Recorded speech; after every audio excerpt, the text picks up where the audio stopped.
Hi guys and welcome to another video. Now today I have another in-ear model and this time it's a more affordable one. It sells for 40 bucks and it's called Moondrop SSR, which stands for Super Spaceship Reference. Wow, that's something to live up to, right? And box is fairly small. Usually you get cable, ear tips, nothing fancy.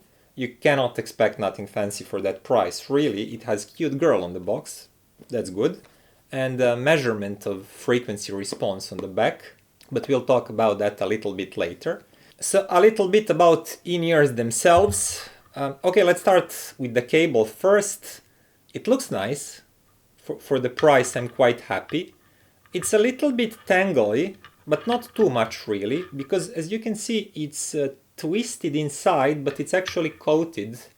It's inside of some sort of silicone tube, and that prevents it from tangling too much, because usually when there is a thin cable that's braided or twisted, left like naked, that's the disaster. But this is really nice. It's practical, I like it. As you can see, it's a ear hook design again. It's pre-shaped, but not as aggressively as some in-ears. You know, sometimes these curl like this. And that's when usually I have trouble keeping that on my big, almost elvish ears. They're just not pointy, but they're big, man. Another interesting thing is they're made out of metal and they're really small, you know, really small.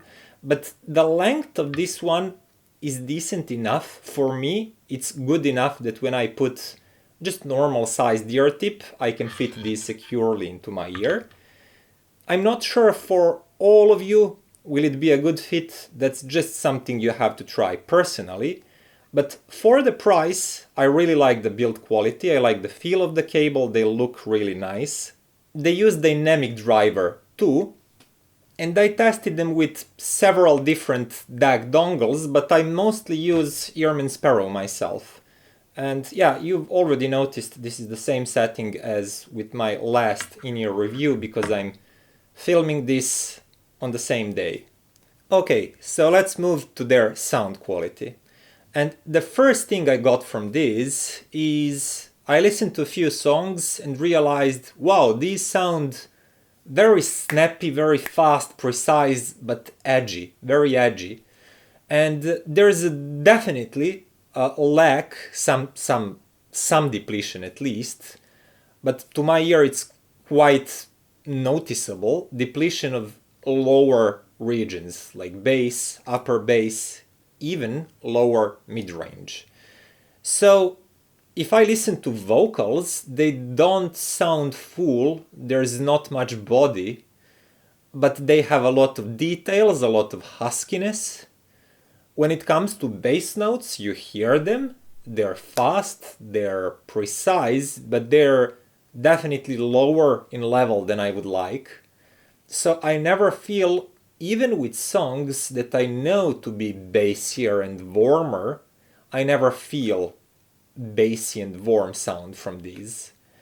But if you actually go to a song that's thin in its character, then wow, it will really sound thin with these ones. And just looking around the box will actually give you the answer why is that happening. I don't know, can you see this on camera, but I'll put it on screen. Frequency response is tuned so it's quite flat from the bass region all up to like 1 or 2 kilohertz. And then it starts going up and up and up. And basically all upper mid-range from some, I don't know, 3 all the way to 10 kilohertz is tilted up. And some people call these parts like presence region. And that's actually a good name because these parts give you the sort of presence that, you know, edges are there, texture is there. Vocal feels quite a bit in your face, instruments too. like strings, things like that, but the body is lacking because of that type of tuning. There's a huge, if you look at it from another perspective and put the volume of this upper mid-range part to the level that you're liking, then you have a really long frequency spectrum that's actually depleted and it's quite lower in volume than that upper mid-range part. Then again, if you make the volume so you hear bass to the amount that you would like to, that means that upper mid-range will actually be very attacky, very clawy and screaming at you because it's tilted up. And frequency response aside, they sound quick, fast, precise. There's actually quite decent layering going on. They do sound wide. Instruments are well separated. That's all really, really nice. There is no sense of depth really, because these do not have long decays. And when you don't have long tone decay in time, that means that all of the room echoes where recording was made will also be cut off quickly. Instead of having tone, like main tone, and then long decay where you hear echoes and you get that impression of space, these do that quickly. Main tone, wow, they cut it quite fast. So that makes them sound analytical and edgy. And that actually leads me to few comparisons that will probably help you get the sound better. And the first one is my long-term companion, Sanfer DT6. Now I still keep these because these are my to-go reference when it comes to affordable in-ears. They cost around $20 and they're crazy value. Back in the day when I bought these, I slightly preferred them to Thin Audio T2. And compared to SSR here, these do sound a little bit muddier, especially when it comes to mid-bass. They lose some clarity, definitely. And the layering is not as good. They're not as snappy as SSR, but they definitely have much healthier amount of bass and mid-bass and lower mid-range. So if I would to maybe hunt for some small high-frequency details and edges, I would say SSRs are better. But if I would actually to listen to my music for enjoyment, especially any music with vocals, I would choose Sanfer DT6 over SSR. And same goes for Thin Audio T2. These are more analytical than Sanfer. They have leaner bass, but I feel that they're still voiced more naturally than SSR, because I think there's a little bit more of bass and it's just slightly more balanced. So again, I would rather choose them than SSR. But I know that not everybody will feel like that, because if you like analytical, snappy, quick, these might be just to your taste. Another actually one that I wanted to compare them with is TRN VX. I reviewed those some time ago here on the channel, and I described them as being in your face, fast, edgy, analytical, but lacking proper weight.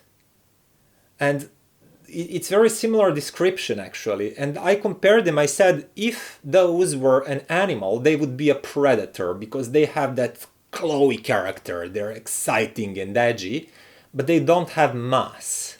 And I said they would be like a really small, feisty predator, like angry ferret or something like that. And the same analogy stands with these two. But SSRs are even cheaper. They are $40. Those were 69, 70, something like that. So in that comparison, I would favor these, definitely. If you want that Chloe edgy analytical presentation, these are as good as it gets around this price point. It's just that they're not my cup of tea personally. I really like headphones and any other piece of audio gear to be properly balanced, to have at least roughly well balanced frequencies. When some parts are depleted and other parts are peaking very strongly, I don't consider that to be high fidelity, to be completely honest. It might be exciting, it might be incisive for some parts of frequency spectrum. It's definitely not incisive for bass notes and for how chesty is someone's vocal. But people, when you say analytical and incisive, people always think about high frequencies because tiny details and edges are usually located in that regions. So if you like that, those can be really nice choice for you. They're just not my cup of tea. And that's basically the end of my opinion and my review of these headphones, earphones. So thank you again for watching. Now you know the regulars. If you liked it, please click like, subscribe, share it with your friends, and see you next time. Bye.